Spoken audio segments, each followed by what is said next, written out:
30 सितंबर से 13 अक्टूबर तक भारत कजाकिस्तान के बीच सैन्य अभ्यास चल रहा है और इस सैन्य अभ्यास की सबसे बड़ी विशेषता यह है कि दोनों ही देश आतंकवाद विरोधी अभियान पर विशेष फोकस रख रहे हैं, जोर दे रहे हैं। इस रिपोर्ट में आपको दिखाते हैं।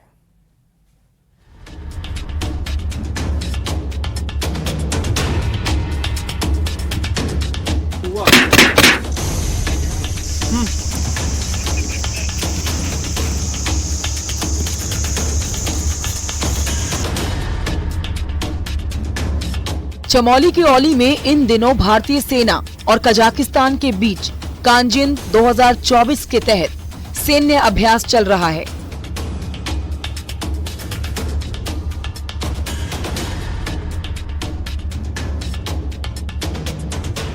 जिसमें दोनों देशों के जवान एक दूसरे के साथ अपने युद्ध कौशल, अनुभव और टेक्नोलॉजी को साझा करने के साथ ही काउंटर टेररिज्म के खिलाफ किए जाने वाले एक्शन की ट्रेनिंग ले रहे हैं।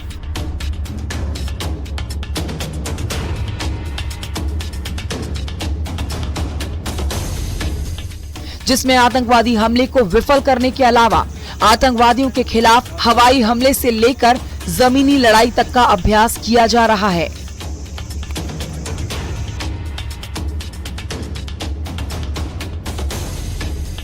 यह संयुक्त अभ्यास हमें एक दूसरे से सीखने का बेहतरीन अवसर प्रदान करता है। दो महान राष्ट्र अपनी मित्रता को बढ़ाने के लिए आगे आए, जिससे सब यूनिट स्तर पर अभ्यास और सर्वोत्तम प्रशिक्षण को साझा करने का अवसर प्राप्त हुआ। इससे दोनों राष्ट्रों की सैन्य क्षमता में वृद्धि हुई है और साथ ही यूनाइटेड नेशन के मैंडेट के अंतर्गत काउंटर टेररिज्म ऑपरेशंस के संयुक्त संचालन के दौरान आपसी रणनीति को समझने में मदद मिलेगी। दोनों सेनाओं के जवानों ने अब तक योग, army martial art, rock craft training और स्पेशल हेलीबॉर्न ऑपरेशन में भाग लिया, जिसमें भारतीय सैनिकों ने कजाकिस्तान के सामने आर्मी मार्शल आर्ट में अपने कौशल का प्रदर्शन किया।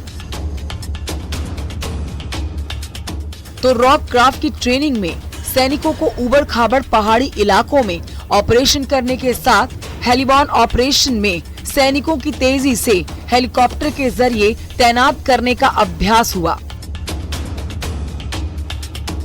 वहीं योग सत्र में दोनों टुकड़ियों के सैनिकों को शारीरिक और मानसिक संतुलन को बढ़ावा देने पर जोर दिया गया।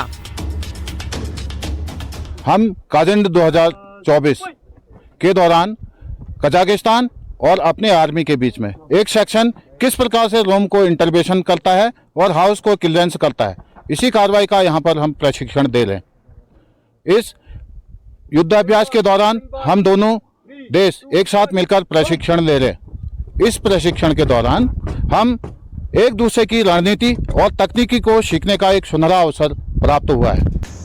13 अक्टूबर तक चलने वाली इस ट्रेनिंग में भारतीय सेना और कजाकिस्तान के जवानों ने इस युद्धाभ्यास में आतंकवाद को मिटाने का लक्ष्य तो रखा ही है, साथ ही दोनों देशों में मैत्रीपूर्ण संबंधों को मजबूती देने की भी कोशिश है।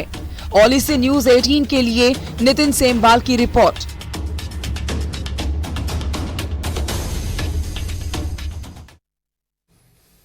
तीन का तड़का बुलेटिन में फिलहाल इतना ही। आप बने रहिए न्यूज़ 18 राजस्थान के साथ।